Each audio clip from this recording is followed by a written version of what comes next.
আপনি আমার হক মেরেছেন, আপনি আমার টাকা আত্মসাৎ করেছেন, আপনি আমার দোকান থেকে নিয়ে মাস কি মাস আমাকে ঘুরাচ্ছেন, আমাকে দিচ্ছি দিব বলে মাসের পর মাস বছরের পর বছর আপনি আমাকে ঘুরাচ্ছেন, এই ঋণ আমার আল্লাহ মাফ করবেন না।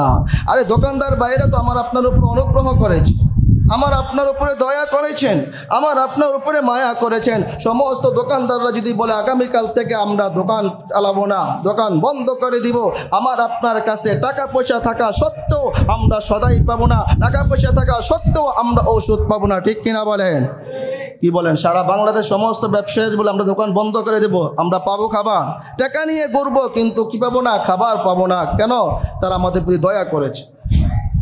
এই ভাইয়েরা, দোকানদার ভাইয়েরা আমার আপনার প্রতি অনুগ্রহ করেছেন, তারা যদি আমার দোকানগুলো এখানে বন্ধ করে রেখে, তাহলে আমাকে আপনাকে কষ্ট করে ডেমরা বাজারে যেতে হবে, আমাকে আপনাকে কষ্ট করে সারুলিয়া যেতে হবে, আমাকে আপনাকে কষ্ট করে স্টাফ কোয়ার্টারে যেতে হবে। তারা তো অনুগ্রহ করেছেন, দয়া করেছেন, সওয়াবের নিয়তে তারা আমার আপনার জন্য কি করেছেন? অনুগ্রহ করে আমার আপনার বাড়ির কাছে তারা দোকান দিয়ে আমার আপনার প্রতি সদয় হয়েছেন, অনুগ্রহ করেছে। কিন্তু আমরা এমন সাধু, প্রথম পর্যায়ে খুব ভালো দেখাই, দোকানতে গিয়ে একবারে আপনার 2 হাত ভরে সদাই কিনে নগদ নগদ টাকা দিয়ে নিয়ে আসি। এক পর্যায়ে যে দোকানদারের প্রতি আস্থাভাজন হয়ে যাই, তখন বলি ভাই ঠিক আছে, প্রতিদিন আর এভাবে টাকা দিয়ে না নিয়ে মাসিক কেনেই, মাস শেষ হওয়ার পরে দিবনি। ভালো কথা, দোকানদার মানুষ বেচারা বলতে যে ভালো কথা, সে যেহেতু আমার সাথে এতদিন ভালো ব্যবহার করেছে, উত্তম ব্যবহার করেছে, উত্তমভাবে লেনদেন করেছে, তাকে বাকি দেওয়া যায়। যখনই বাকি দেওয়া শুরু হলো, এক শ্রেণীর ভাইয়েরা তো আসেন, মাস শেষ হওয়ার 5 দিন 10 দিন 2 দিন আগে সে উড়াল মারে, আর তার কোনো হদিস পাওয়া যায় না, কোনো খবর পাওয়া যায় না, কারণ তার এইসব এলাকা তার বাড়ি না, সে ভাড়াটিয়া। আবার অনেক ভাইয়েরা আছেন যারা এলাকার স্থানীয়, তাদেরকে বাকি দেওয়ার পরে যখন চেতে যায়, টাকা চায়, তখন এরকম ভাব নেয়, এরকম মুড নেয়, মনে হয় যে দোকানদার ব্যক্তি না, ওই ব্যক্তি তার কাছে টাকা পাবো না, এমন ভাব। আবার অনেক সময় অনেক ভাইয়েরা আছেন দোকানদারের সাথে দুর্ব্যবহার করে, বাকি তো খায়, আবার যখন টাকা চাইতে যায় তখন দুর্ব্যবহার করে, খারাপ ব্যবহার করে। আছে কিনা বলেন? না, সমাজে নাই। আমরা সবাই আব্দুল কাদের জিলানি হয়ে গেছি, হ্যাঁ, সবাই আব্দুল কাদের জিলানি হয়ে গেছি, কাসেম নানউদ্দিন হয়ে গেছি, আল্লাহ ওয়ালা হয়ে গেছি। আমরা 2 নম্বরই করি না, দোকানদার ভাইদের সাথে কত দুর্ব্যবহার করি, কত খারাপ ব্যবহার করি, তাদের ঋণ আমরা পরিশোধ করি না। ঋণ পরিশোধ না করে কুরবানি দিচ্ছি, ঋণ পরিশোধ না করে হজ করছি, ঋণ পরিশোধ না করে আমি যাকাত দিচ্ছি, আমার এই যাকাত, কুরবানি, হজ কিছুই আদায় হবে না যদি ঋণ আমি পরিশোধ না করে, ঠিক কিনা বলে? আগে ঋণ পরিশোধ করতে হবে। আপনার দুয়ারে দুয়ারে পাওনাদার ঘুরতে ঘুরতে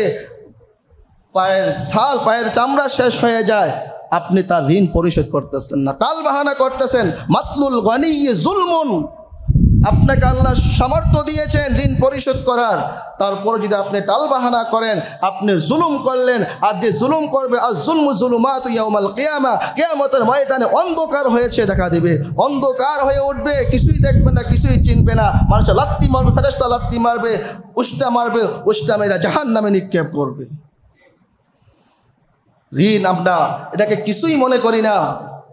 একদল আছে গাড়িতে উঠে, আর চাঁদাবাজির অবস্থা তো আলহামদুলিল্লাহ খুব ভালোই চলতেছে, রমরমা চলতেছে, সবাই চাঁদাবাজি করতেছে, একটু চিন্তা করে না। আমি আমার জায়গায় টাকা দিয়ে বাড়ি ঘর করবো, আপনাকে চাঁদা দিব কেন? আপনি কে?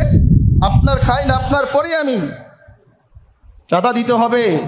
2 লাখ 3 লাখ দিতে হবে, 20,000 30,000 দিতে হবে, না হলে এলাকায় বাড়ি করতে দিব না। আসে না? এরকম চলে কিনা বলেন? নাই, অবাস্তব বলতেছি। এলাকায় ঘর তুলবেন, আমার থেকে ইট নিতে হবে, আমার থেকে বালু নিতে হবে, অন্যথায় আমি করতে দিব না। আছে কিনা? শুধু আমাদের বাংলাদেশে না, অন্য দেশেও আছে।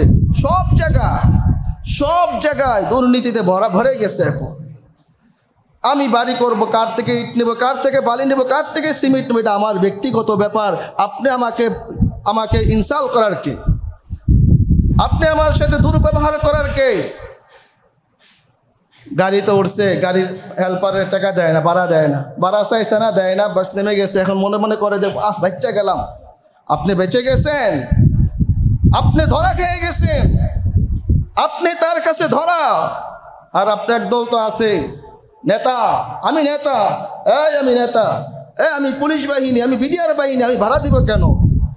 এই যে আপনি জুলুম করতেছেন, কাল কিয়ামতের ময়দানে, হাসরের ময়দানে আল্লাহ তাআলা জান্নাতের ফয়সালা, সে জান্নাতে চলে যাবে। পিছন দিক থেকে গিয়ে এক ব্যক্তি তার কালার টান দিয়ে ধরবে, গলা ধরবে, কোথায় যাচ্ছ? বলে জান্নাতে যাচ্ছি। বলে জান্নাতে যাচ্ছ? ওই যে দুনিয়া থাকতে তুমি আমার গাড়ির 10 টাকা ভাড়া না দিয়ে নেমে গিয়েছিলা, টাকাটা দাও। ওই যে দুনিয়া থাকতে আমার সাথে জুলুম করেছিলা, চাঁদাবাজি করে আমার থেকে 10 লাখ, 20 লাখ, 30,000, 40,000 টাকা নিয়েছিলা, টাকা দিয়ে যাও। এখন মনে কিয়ামতের ময়দানেও চাঁদাবাজি চলবে, নেতাগিরি চলবে? চলবে? হ্যাঁ, কিয়ামতের ময়দানে নেতাগিরি চলবে, বাহাদুরি চলবে, মন্ত্রী এমপির পাওয়ার চলবে? ওই ব্যক্তি ঠায় দাঁড়িয়ে যাবেন, বলবে যে তোমার কত টাকা? বলে 10 টাকা। বলে না, 10 টাকা নিয়ে যাও। বলে না, আমি 10 টাকা নিব না, আমি 10 টাকা নিব না। বলে কত লাগবে? বলে আমার 10 কোটি নেকি লাগবে। কয় কোটি নেকি লাগবে? এখন ওই ব্যক্তি যদি 10 কোটি চেয়ে বসে, আপনি না দিয়ে যেতে পারবেন? এটা কি দুনিয়া? তব বেটা দূরে যা, বেটা পাপড় দিয়া দূরে, ধমক দিয়া দূরে তাড়িয়ে দিবেন। এটা কি দুনিয়া পাইছেন আপনি? ওই ব্যক্তি যদি 10 কোটিও বলে, 100 কোটিও বলে, সেখানে আপনাকে আমাকে না দিয়ে এক পাও সামনে আগানোর কোনো অধিকার থাকবে না। ঠিক কিনা বলে? আপনি তো 10 টাকাকে সাধারণ মনে করতেছেন, আমি তো 10 টাকাকে সাধারণ মনে করতেছি। একজনের দোকান থেকে চুপিসারে 5 টাকা খেয়ে ফেললাম, মনে মনে ভাবলাম বাচ্চা গেলাম রে, 5 টাকা দেওয়া লাগলো না, 10 টাকা গাড়ি ভাড়া দেওয়া লাগলো না। কিন্তু না, এটা মনে করেন না, এই 10 টাকার জন্য আপনি কাল কিয়ামতের ময়দানে, হাসরের ময়দানে ধরা খেয়ে যাবেন। 5 টাকার জন্য আপনি কাল কিয়ামতের ময়দানে ধরা খেয়ে যাবেন। এই ঋণের জন্য আপনি কাল কিয়ামতের ময়দানে ফেরেশতার ডান্ডা বেরিয়ে পড়ে আপনাকে জাহান্নামে নিক্ষেপ করা হবে।